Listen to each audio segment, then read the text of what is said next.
I did a video about what is evil, summing up, defining evil. And what I said was that evil is the denial and the rejection of the obvious, the denial and the rejection of what is right in front of us.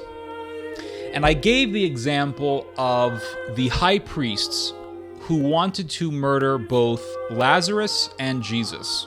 Jesus brought Lazarus back from the dead. He brought him out of the grave. And the high priests, as we read in the Gospel of John, got together and they said, let us conspire to kill Lazarus. In other words, Jesus brought Lazarus out of the grave. We're going to put that guy right back in there, right back in that grave. Why did they want to kill Lazarus? Because they saw how so many of the Jewish people were going to Christ as their Messiah. They saw all these Jewish people starting to follow Christ, and they said, this Jesus is a threat to our power. We've had this established priestly class for thousands of years. We are the Levitical priestly clan, and this man's going to topple us. We can't allow that to happen. And even though he brought this man back from the dead, we're going to kill him. They saw Lazarus back from the dead. They saw that Lazarus was brought out of the grave, and yet they did not care because they put their own power, their own despotic, tyrannical power before what was obvious. And it was obvious that Lazarus was brought back from the dead. And it was obvious that the only person that really, truly, only God can bring someone back from the dead. And they didn't care. They wanted to kill God in the flesh. And they, not only that, but they wanted to kill the man who Christ brought out of the grave. It was a clear, very clear representation of denying the obvious.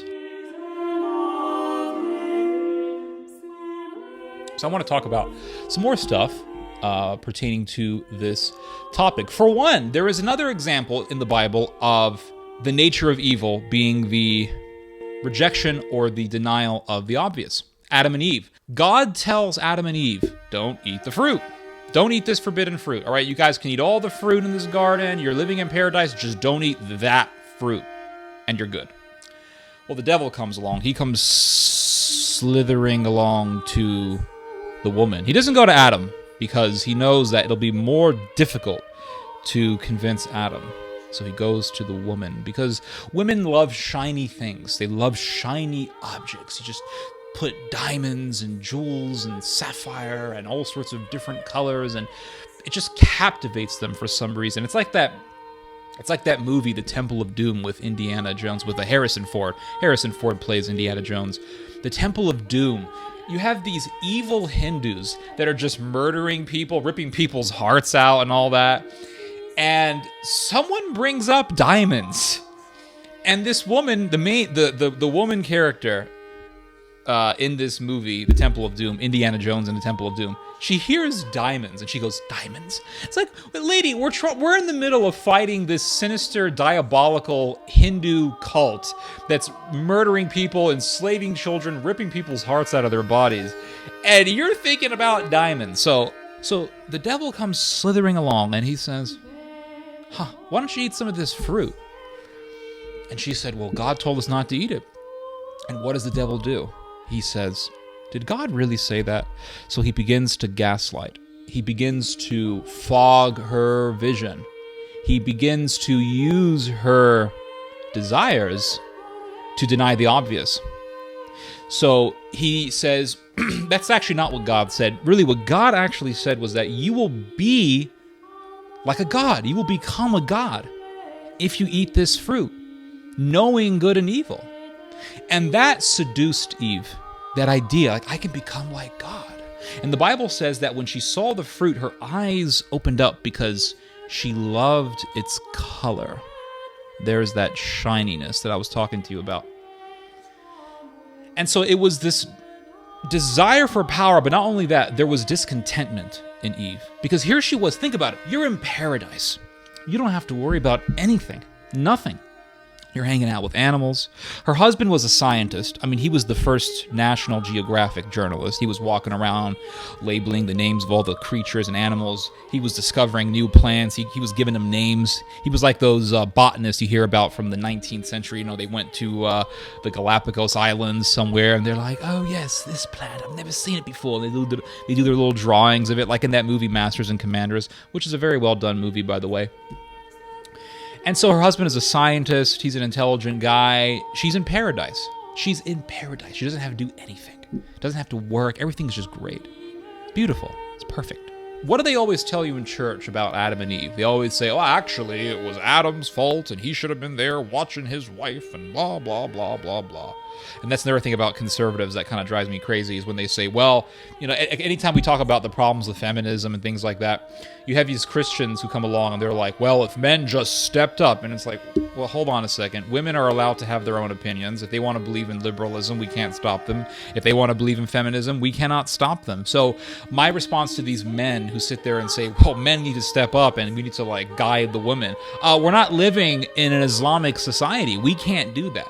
We're not living in an Islamic society, sir. And they always say, well, we don't live in a Muslim society. We don't control the women like the Arab people do. We're not like the Muslims. We don't live in Sharia law. Then when somebody brings up feminism or whatever, you know, the problems of the women folk in modern day society, you have always never fail. That's one of the reasons why I hate bringing up this topic, because this it gets cringe real fast. You always get these conservatives who come in. You always get these conservative guys who come in, and they always say things like, well, men need to step up. Like, we don't live in Muslim societies. We don't live in Sharia. We don't control our women. What the hell is wrong with you? Anyway, going back to the topic at hand. So if Eve was content, she would have never eaten the fruit. If she was like, I'm good. I don't need to be a god or like a god, knowing good and evil. I don't need to have that. I don't need to have this divine nature that you speak of. I don't need to elevate myself from where I already am. I'm good. I'm good, serpent. You can go slither your way back to hell. No, she eats the fruit because she wasn't content. She wanted to elevate herself from where she already was. Then she goes to Adam. She goes to Adam. She gives Adam the fruit. And she convinces him to take the fruit. And Adam, being the horny guy that he was, I mean, he was a scientist. He was an intelligent man, explorer, scientist, botanist, biologist, all that stuff. But he was a horny guy just like the rest of us. And he took the fruit. He took the fruit. So he messed up on that. And God comes along and he says, Eve, the hell did you do? She said, it's that damn serpent. Well, first he goes to Adam and he says, Adam, what did you do? And he says, it's the woman you gave me, God. And then God looks at Eve and says, what did you do, woman? And she says, it's the serpent. And then God curses the serpent. And then he punishes Adam and Eve. And he says, Eve, for eating the fruit, you're going to be punished with the pains of child labor. And Adam, because you listened to your wife, you should have never listened to her, but because you listened to your wife, you're going to be cursed with physical labor. But again, what was the whole story, right? The theme that I'm pressing at, the theme that I am driving home here, is that the order from God was very simple and obvious. You don't eat the fruit. And what did Adam and Eve do? They denied the obvious. Both of them. They denied the obvious. Eve denied the obvious when she knew already what God had told her. And then she reiterates that to the snake, and she says, well, God told us not to eat of this fruit. And the snake begins to cloud her vision, to smokescreen her vision. And she denies reality. She denies the obvious.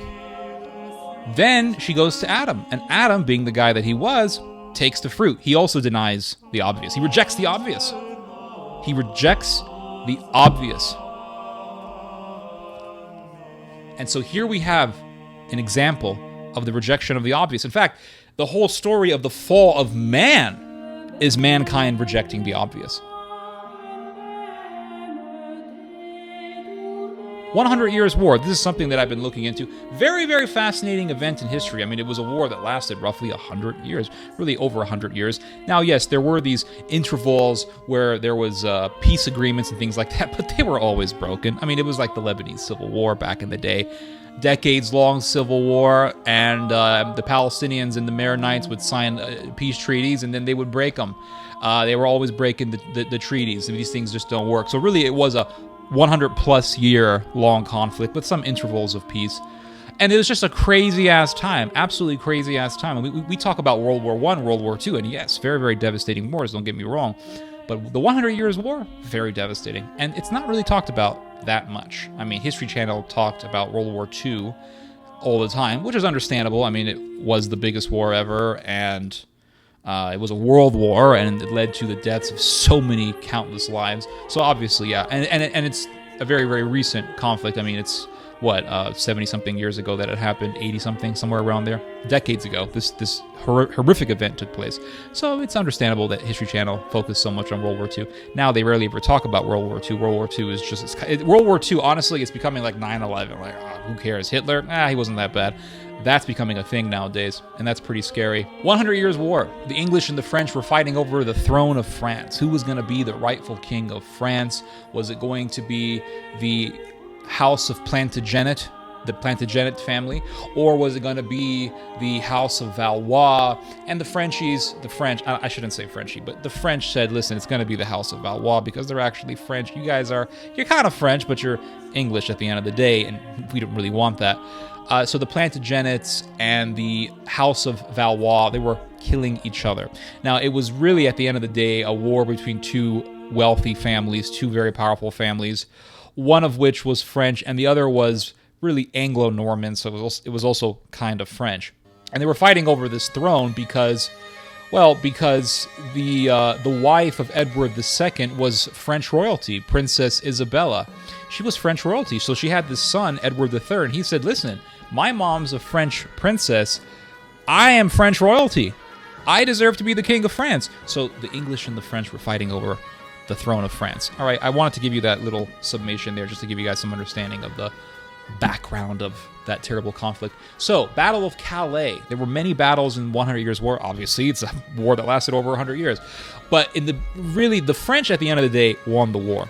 But in the beginning, man, every time I read about a new battle in the 100 Years' War, I'm thinking, okay, are the French going to win this time? And they lose.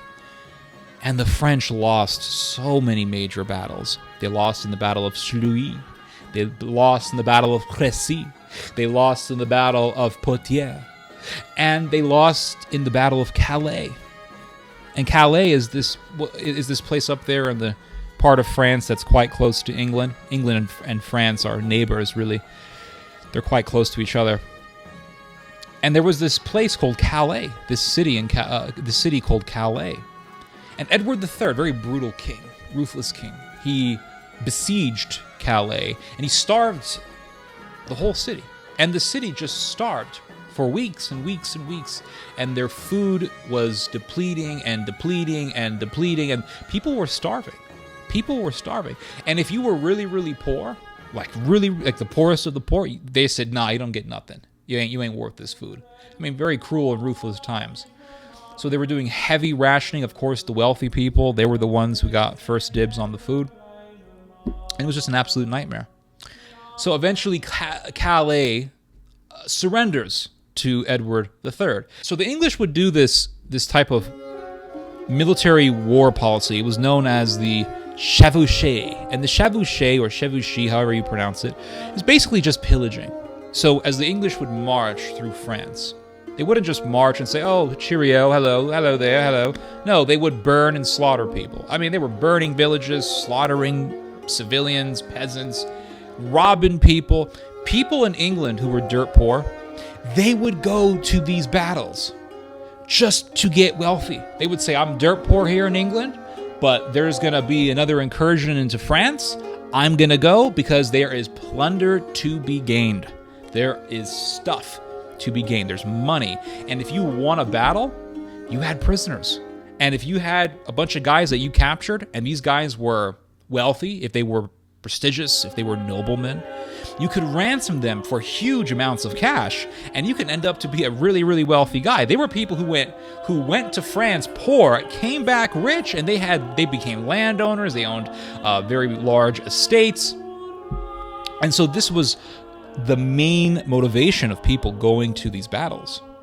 And so as they would do these chevauchés, as they would do these pillaging expeditions, slaughtering, burning, they would steal stuff, steal and plunder, take booty.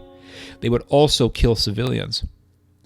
And there were stories of French peasants hearing of the English coming to their village and them running to the forests to hide. And the English would come and they would scour through the forests looking for peasants who had run away. It was like, I know I'm probably going to get disagreement for saying this, but it was like Nazi Germany. I'm reading about this stuff and I'm thinking, this is like Nazi Germany. This is like the Jews running away and the Germans are coming in with their dogs and they're looking for them. And in this case, it was the English going through the forest looking for French peasants and to kill them, to search for them. And so the French, they came up with this way of hiding. They would build these underground tunnel systems. And you would enter this tunnel system, you would enter these underground tunnels from the local churches. So they would hear that the English were coming, they would go to the church in the town, and they would enter into an underground tunnel and hide there and hope that the English don't find them. It reminded me of Jewish people hiding in sewers from the Germans. I'm thinking, man, this is crazy. It's surreal. This is one of the main reasons as to why I read history. I want to see the modern world in history. I want to see humanity today and the past. There's something so fascinating about it, and there's something so, there's something very informative and educational about it. Because you can read history and you could say, this sounds familiar. People have this idea that we're so different from people back in the day. I hear this all the time, and you would be shocked how many people think this way. Oh, that was a different time. We live in the 21st century. That was a different time. We don't live that way anymore, blah, blah, blah. But then you read history and you say, wow, hundreds of years ago, they were seeing the same things that we saw in World War II or in World War I. So what makes us so special? So the French were really suffering under these English chevauchés, and the English would rape. I mean, it wasn't just pillaging and killing, it was also raping. After Calais surrendered, because the English, they besieged Calais, and Calais, the city of Calais, was starving. They were reduced to utter starvation, and they had to surrender. They had no choice but to surrender. So they surrendered, and Edward III said, okay, commence the chevauchée, slaughter the city. And some people went up to Edward III and they said, Edward, that's wrong. This is wrong. You can't do this. So that Christian influence was there. You see, people think, Europe was just Christian. At the end of the day, they were humans. And they were humans that were historically and genealogically rooted to pagan Europe. And by rooted, I don't mean they were stuck there or they were impulsively just stuck in this biological deterministic phenomena where there's no free will. I'm not saying that. But nonetheless, their ancestors had come from paganism and barbarism. And that was all human folly. Christianity comes along and says there's a better way. But nonetheless, that same barbarism that you can read of in pagan history was there. Rape, pillaging, killing, massacring. It was there. And they were people who chose to ignore Christian ethics, and they were people who decided to follow them. And Edward III decided that he wasn't going to slaughter the city because someone told him, that this isn't right. So Edward III, he said, okay, we're not going to slaughter the city, but we got to kill some people. So he said, take the most prestigious men of the city, bring them out, and we're going to behead them. They brought them over, and they were going to have them executed. This is how much Edward III hated Calais. And Edward III's wife steps in, and she says, I have been by your side this whole time, and I've asked you for nothing. But give me this exception. I have asked you for nothing except for this one moment. Spare these men's lives. Again, this was Christian influence, Christian ethics. And Edward III spared them. Now, the reason why I'm bringing up this story, because you may be asking, what does it have to do with, denial of the obvious? Because it was obviously wrong. It was obviously wrong. Now, the main reason why I'm bringing up this story is because you have people today, English historians, even Americans, who talk about medieval violence, and they will say, this is just how things were.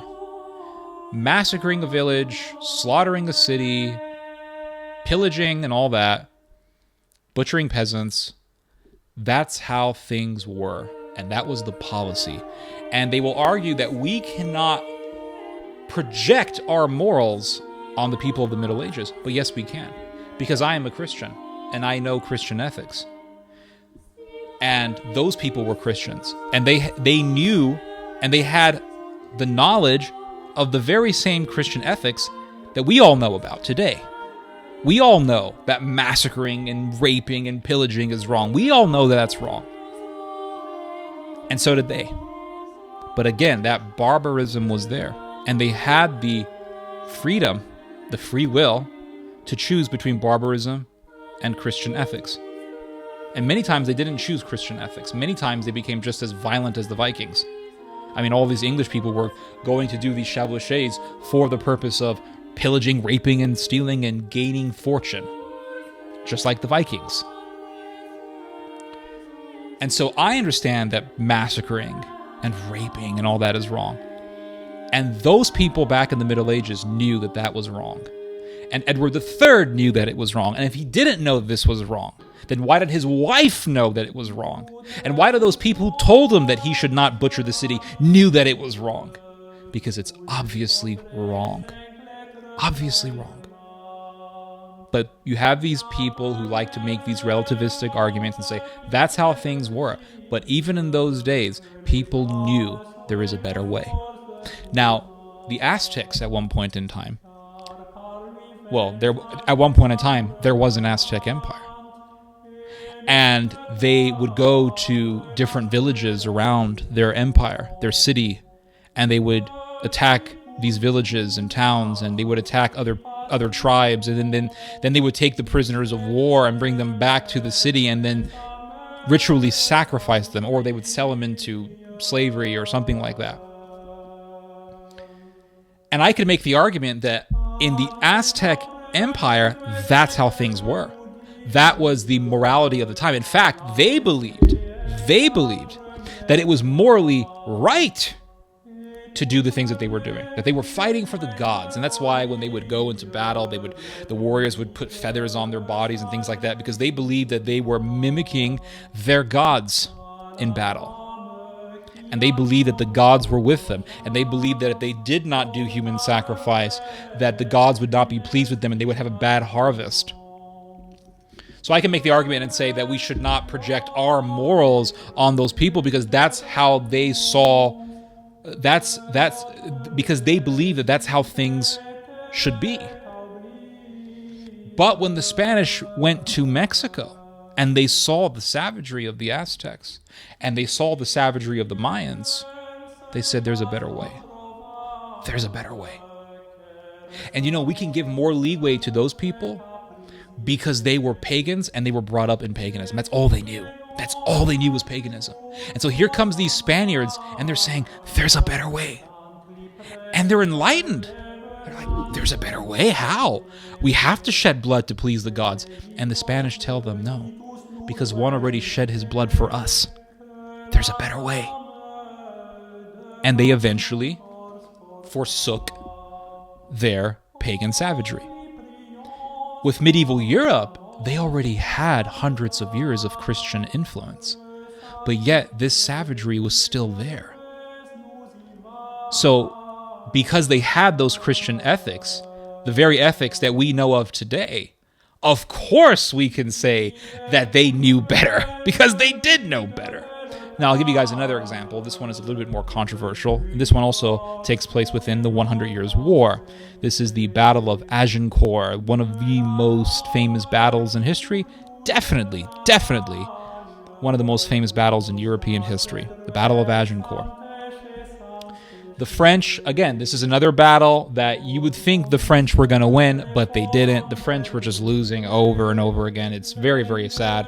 I really feel bad for the French reading about the 100 Years' War, because you're thinking, okay, Frenchies, you got to get it. No. And the French thought, the French philosophy of war was that if they had enough guys to outnumber their enemy on the battlefield, and if they had enough men who were armored like tanks, and if they could just bull rush the enemy with numbers of men that outnumbered the soldiers of the enemy, and their guys were coming in by the thousands, all armored up, all plated up like tanks, and if they could just bull rush the enemy who they outnumbered, they're going to win. And they thought, how the hell can anyone beat us? We got 15,000 warriors or whatever, 20, 30,000 men, however many French soldiers were in the Battle of Agincourt. There's disagreements on how many numbers. Some say 14,000, 15,000. The book I'm reading right now says 30,000. But no matter what numbers you look at, the French outnumbered the English. And the French were all plated up. And the French, they loved armor. Oh, they would cover their guys up with this huge, very thick armor. And the face was covered in armor, and they had these little visors, and they would lift it up, so they had these little eye slots so they could see through. And the armor was very heavy. And here come the English. Now, the English, they had a small force of men-at-arms, but the rest of the soldiers were archers. Now, depending on the numbers, it could have been 800 men-at-arms. Men-at-arms, by the way, were very, very well-trained, experienced warriors, and they were heavily armored. They knew how to kill. They knew how to fight. These guys were like Navy SEALs. And the English had about 800 or 900 men-at-arms, and they had thousands of archers. They had roughly around 5,000 plus archers, something around that number. And the French, they had, depending on the historians that you read, they had anywhere from 14,000 to 30,000 men, most of whom were dismounted men-at-arms, a lot of whom were well-armored, super well-armored, like mini tanks. And then they had, I believe, around 2 units of heavy cavalry. And they also had archers, and they also had crossbowmen. And so the French were super confident. I mean, they were confident. They thought they were going to win. Why? Because the English had been marching for days through the French countryside. It was raining for days, and at the day of the battle, the rain had already stopped, but days prior, it was raining very heavily. And it was raining super heavily, and the English archers had little to no armor. A lot of them had these little leather helmets. Some of them had armor, but most of them had very or no armor, very few or no armor at all. They had very little food. They were out foraging for food. Of course, they would pillage for food. They were living off of berries and nuts, a little bit of meat here and there. They were starving, and they had to walk for miles every day, something like 18 miles a day. And eventually they reached this wheat field near this castle, the castle of Agincourt. That's where we get the name of the battle. There was this wheat field, and the wheat field was this narrow wheat field right in between 2 forests, 2 woods, 2 thick woods. And the English had a very simple formation. They were outnumbered, and they had a very simple formation. It was, you would have an archer, a unit of archers at one flank of the formation. And then you would have something like men-at-arms, archers, men-at-arms. And then at the other end of the formation was another unit of archers. So you had 2 wings of archers, one on each flank of the formation. And each unit of archers is 1,000 plus guys, 1,000 plus archers. And then you had these little small units. Again, they had between 800 and 900 men-at-arms. So they had to break down this small group of fighting men into smaller units, and these were in between the archers. The King of England at this time, Henry V, he was right in the middle, and it was a simple formation. The French, on the other hand, they had 3 columns of men-at-arms, thousands upon thousands of men-at-arms, very well armored soldiers, 2 small units of heavy cavalry. I believe the 2 units of heavy cavalry were at both wings of the French formation, something like that. King of England says, okay, here's what we're going to do. The unit of archers at the end of this flank of the formation, put them in the forest, deep in the forest. And so he put this unit of archers, we're talking over 1,000 or so guys, he put this unit of archers in the forest. I think he put 2 units, I believe, but it was something like that. He put a whole bunch of archers in the forest, and he said, fire at the French from the forest. And that's what happened. They fired at the French from the forest, and you're talking thousands of arrows, and they're just nailing the French soldiers, and the French charge to the English. And again, the French outnumbered the English. They hit the English formation. They pushed the English back. They hit the English right in the center where the king was, and carnage ensued. 2 units of Frenchmen charged towards the English, and they were colliding towards each other as they were running. Pandemonium and chaos abounded, and the French archers and crossbowmen were in the back of all the columns of French soldiers, so they weren't even firing their arrows. They weren't even being used. And you would think after so many losses, the French would have changed and adapted their tactics, but apparently they didn't. They were just losing this battle, even though they were completely outnumbered, even though they had way more armored men than the English did. And the King of England tells the archers, drop your bows and your arrows, pick up a weapon, and fight, because he could not rely just on the small units of men-at-arms. He needed everyone to fight in hand-to-hand combat. And again, not all the archers fought. Some of the archers were still continuously firing arrows, so the arrows were still hailing upon the French, but the English fought. And you had these English archers who had little to no armor, and they were slaughtering guys who were plated up like tanks. And after the battle, thousands upon thousands of French were dead. Complete humiliating defeat for the French. And before the battle, the English soldiers, they believed that they were going to die. They said, we're going to die. We're done. We're going to die. We're starving. We're outnumbered. We don't have the armor. We're going to die.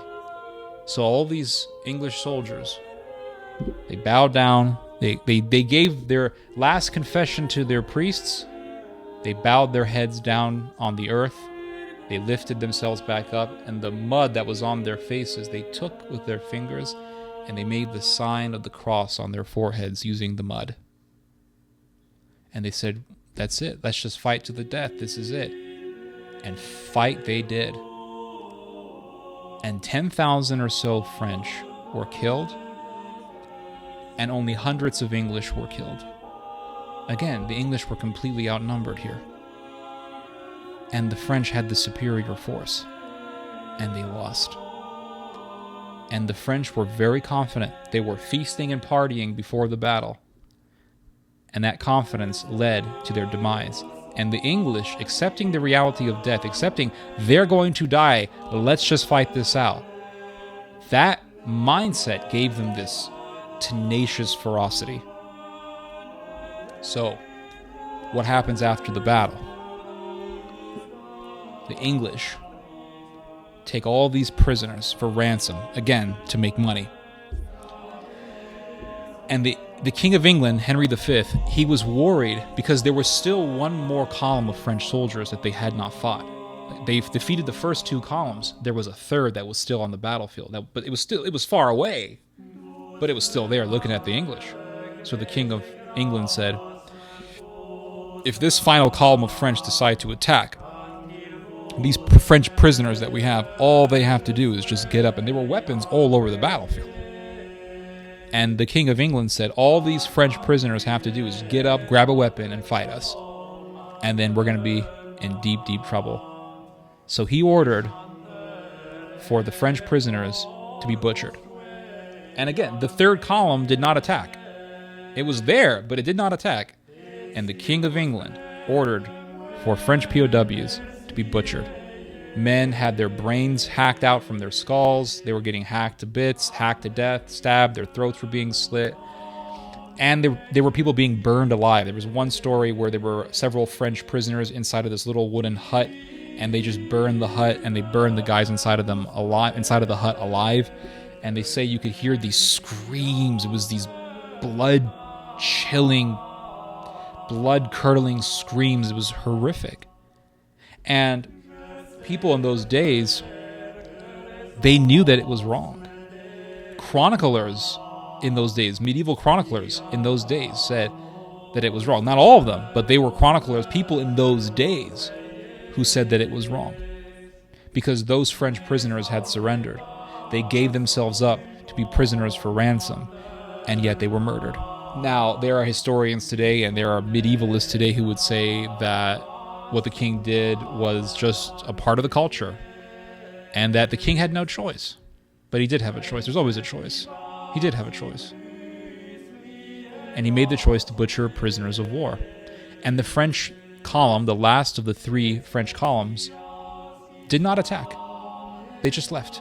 And they were horrified by what they saw. They saw their fellow French men who were prisoners being slaughtered like animals. But in those days, they knew that it was obviously wrong. Obviously wrong. In Israel and in Gaza, there are problems. Obvious problems. In Israel, there is the obvious problem of Jewish extremism. They hate Christians, they hate Arabs, they hate anyone who's not Jewish, they see non-Jews as lesser than, they see non-Jews as inferior to them. And that's a problem. And that group of people, that ideological demographic, is growing every single year, and it's increasing, and they're getting more powerful, and they're getting more influence, and they have more of a presence in the Israeli parliament or the Knesset. It's a serious problem, but it's obvious. And there are people who will sit there and say, oh, that's not a problem, but it is a problem. It is a problem, and it's growing. That's why you see the Jewish Power Party in the Israeli Knesset, the parliament. And then in Gaza, you have the problem of Islamic fundamentalism. And you have these people, especially on Twitter, who will say, oh, Hamas, they're actually not the bad guys. They're actually the good guys. Hezbollah, they're actually the good guys. But they're not the good guys. Hamas and Hezbollah are not the good guys. Now, I have problems with both sides. I have problems with the Israeli side because they have their growing faction of Jewish extremism, and it's getting more and more insidious by the year. And then I have a problem, of course, with the Palestinian side. My father was a Palestinian terrorist. He was a member of the PLO. He joined the Muslim Brotherhood. My dad knows all about this stuff. He told me all about this stuff for years. It's a problem. And you have people saying, oh, there's no problem, but yet you read about the war crimes that Hamas committed in Israel. You read it, and you see the videos of them killing people, murdering civilians in cold blood. These are not good people. I saw a video of an Israeli woman on her knees begging for her life before getting shot like a Jewish woman in the Holocaust. Just point-blank range execution. I saw a video of an elderly Israeli man on the floor about to be killed. I saw a video of a Hamas gunman firing through a screen door mesh, and you can hear the groans of the elderly man who had just been shot. He was sitting on a recliner, and a bullet was fired, and it went through the screen door and went right into his body and killed him. I mean, Hamas did evil, heinous acts. So let's not sit here and pretend that, oh, they're just great people. They're not. But it's obvious that they're not great people because you can see what they've done. You can see the videos. It's right there. It's like the Nazis. They're not great people. They're evil.